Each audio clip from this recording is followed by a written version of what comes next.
අද අපේ මිරිස්සගාවට කාබනික කෘමිනාශකයක් ගහන්න හදන්නේ. මේක කුඩිත්තන්ට, පැලමැක්කන්ට, මයිටාවන්ට හොඳ කාබනික කෘමිනාශකයක්.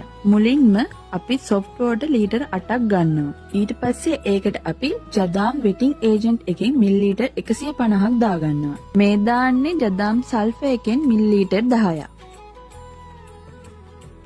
අන්තිමට කොහොඹ තෙල් මිලිලීටර් 15ක් දානවා.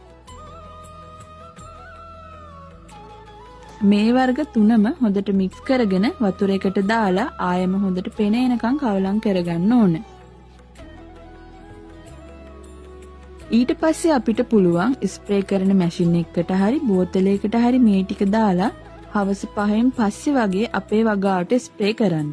කෘමිහානිය ගොඩක් දරුණු නම් එක දිගට 3 පාරක් වගේ දවසක් කර දවසක් ගැහුවාම හානිය ගොඩක් අඩු කරගන්න පුළුවන්. ලොකු කෘමි හානියක් නැත්නම් සතියකට එකපාරක් වගේ ගැහුවාම හොඳටම ප්‍රමාණවත්.